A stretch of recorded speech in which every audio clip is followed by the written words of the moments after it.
E o camisa 10 destaque do Curitiba nesta atual temporada foi oferecido para o Internacional. Nesse vídeo eu quero te contar detalhes sobre esta situação, mas também quero te falar sobre Alexandre Alemão, jogador que vem começando fazendo novamente um bom início na temporada espanhola e hoje marcou novamente um grande golaço. Também quero te trazer alguns detalhes da atividade desta segunda-feira, porque a gente teve vários vídeos que o Inter divulgou sobre os treinos e ótimas notícias pensando já para o Clássico Grenal. Então, só antes de começar esse vídeo com novas informações, para a vinheta.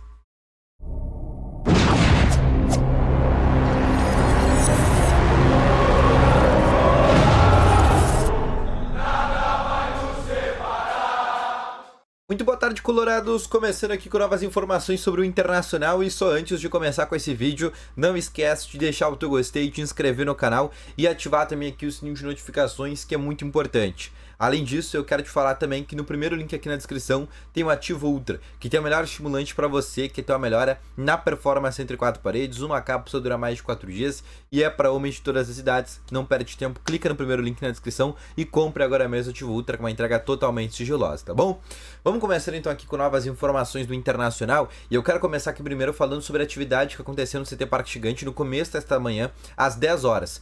E o Internacional que se apresentou portões fechados, sem acesso à imprensa, mas o Inter divulgou diversos vídeos por meio do seu Instagram, por meio do seu Twitter, e dentro desses vídeos a gente conseguiu ver algumas participações muito importantes. Agustin Rogel, Fernando e Rafael Santos Borré. Os 3 jogadores treinaram normalmente e com os demais jogadores, o que significa que vão ser, primeiro, relacionados por Roger Machado e, segundo, vão ser titulares no Grenal. Não porque já são garantidos, o Fernando e o Borré sim, o Rogel, que a gente teria uma dúvida se joga ele ou Cleiton Sampaio juntamente com o Vitão, mas são atletas que estão performando de maneira normal. Bruno Tabata, também um outro jogador que ficou de fora da última partida devido a uma virose, também treinou normal. Ou seja, o Inter não vai ter baixas no Grenal no que se diz respeito ao departamento médico nesses últimos dias, a não ser o Gabriel Mercado e o Thiago Maia, esse suspenso, além do Ricardo Matias, que também está suspenso pelo STJD, tá bom?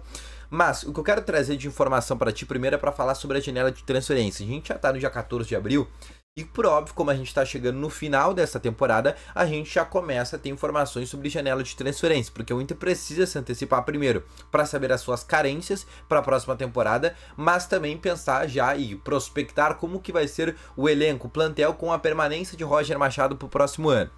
E antes de eu falar sobre essa situação, eu quero te voltar a falar para ti sobre Alexandre Alemão, atacante, que inclusive eu fiz já um vídeo falando sobre a situação do Alemão.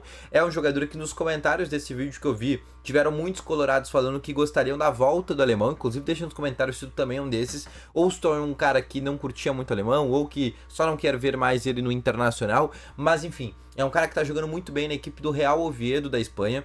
Possivelmente logo mais ele vai ir para o Pachuca do México, porque lembrando, tanto o Real Oviedo quanto o Pachuca tem o mesmo dono, que é o Grupo Pachuca, né, que também é dono do Real Oviedo, mas o ponto que eu quero te trazer é que o alemão voltou a fazer um gol pelo Campeonato Espanhol, e um gol muito bonito, diga-se de passagem. O alemão é um atleta que na última temporada pela equipe espanhola vem se destacando bastante, é um jogador de 25 anos, inclusive já começa a ser cotada em clubes um pouco maiores dentro do cenário espanhol ou até outros cenários do futebol europeu. O fato é que o alemão está cada vez mais carimbando o seu espaço na Europa. E é um jogador que a gente sabe teve muito destaque no Internacional, tanto que foi vendido para a equipe do Real Oviedo naquela época por quase 4 milhões de euros, para um jogador que o Inter trouxe a custo zero, ganhando 20 mil reais por mês. A contratação do Alexandre Alemão naquela época deu muito certo para o Internacional. E o Inter sim, no futuro, óbvio, hoje o Inter tem 4 centroavantes. O Inter tem Borré, o Inter tem Valência, o Inter tem Lucas Alário e o Inter tem também os 3 jogadores da base, Ricardo Matias, Luca Drummond e Luca Holanda. Ou seja, é muito atacante. Mas no final desse ano o Inter vai se desfazer de alguns atletas.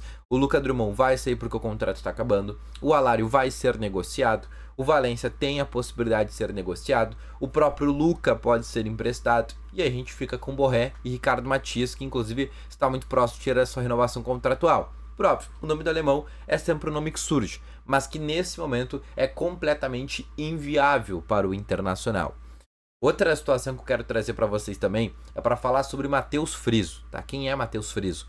Matheus Friso é um meio atacante, camisa 10 do Curitiba, um dos principais destaques por lá e um jogador que a gente pode dizer que é até inesperado, porque é um atleta que é cria das categorias de base do Grêmio, é um cara que na base tinha muita identificação com o Grêmio, só que ele nunca deu certo no Grêmio, e aí ele foi emprestado para vários clubes e hoje ele tá como camisa 10 do Curitiba, ele tem contrato somente até o final do ano com o Curitiba e ele foi oferecido ao Internacional por meio de empresários.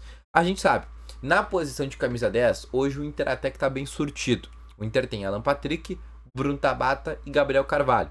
3 jogadores que fazem a função de meio armador se necessário.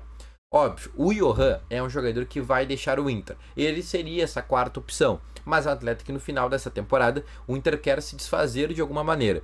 E se desfazendo do Johan, aí sim o Inter vai precisar buscar um outro atleta. E existem 2 opções. Ou o Inter sobe algum dos jogadores das categorias de base, e aí existe um muito forte, que é o Iago Noal, que é um jogador que se destaca muito na equipe sub-20 / sub-17, e outra possibilidade seria trazer um jogador, né? Trazer um reforço, mas dentro daquele padrão que o Inter gosta, principalmente para jogador reserva. Um jogador que não tem um custo tão alto por mês, e um jogador que venha sem custos ou por empréstimo. E aí o nome do Matheus Friso poderia ser esta possibilidade. Só que hoje o fato que deixa ele longe do Internacional é 2. Primeiro, porque já passou pela base do Grêmio, existe uma certa identificação. E segundo, o fato que o Inter teria que comprá-lo. Por mais que o contrato dele esteja acabando com o Curitiba, ele pertence ao Atlético Goianiense. O Inter precisaria comprar este jogador. E aí é algo que não faz sentido nesse momento para o Internacional. Mas é um nome que também está na pauta. Lembrando, nesses últimos dias a gente teve diversas informações sobre a janela de transferências do Internacional. A gente teve Zé Marcos do Juventude, Kaique do Juventude, o próprio Elian Irrala, que é um jogador do São Lourenço. A gente teve também sendo cogitada a possibilidade do Juan Jesus, zagueiro da Napoli, retornar ao Internacional. Ou seja, nesses últimos dias a gente teve diversas informações sobre o mercado da bola. E acostume-se, isso vai ser cada vez maior, óbvio, por estar na semana Grenal, isso é até um pouco menos, mas o fato é que o Inter vai começar a se antecipar, até porque essa janela de transferência do Internacional vai ser muito diferente da que foi no começo desse ano. A janela de começo de ano que o Inter fez foi uma janela de muitos investimentos, Borrello, Casalário, Thiago Maia, Fernando, Alexandre Bernabei, a gente pode te trazer aqui uma série de investimentos que o Inter fez no começo desse ano, foram muitos reforços. A janela de começo do ano do Internacional agora não, vai ser uma janela onde o Inter vai trazer 2 zagueiros de maneira um pouco mais forte, né? 2 zagueiros mais parrudos, né? De um nome um pouco mais encorpado, um primeiro volante para ser reserva do Fernando, um centroavante talvez, e um lateral esquerdo para ser reserva do Alexandre Bernabei, além da própria contratação do Bernabei. Então a gente está falando de 5, 6 contratações que, tirando os zagueiros, vão ser nomes teoricamente sem custos ou por empréstimo. Então não esperem grandes contratações desde já. Esperem jogadores que estão sendo destaques na Série B ou na Série A. Encaixa com o Matheus Friso, se encaixa, por exemplo, como o Zé Marcos do Juventude, o Kaique do Juventude, o próprio Elian do caso do São Lourenço ou um Juan Jesus da Napoli, que seria um jogador que viria sem custos. Esse vai ser o modelo de contratações para o Inter para a temporada 2025, tá bom? Então esse foi o vídeo, espero ter gostado. Volto logo mais. Valeu, falou e foi!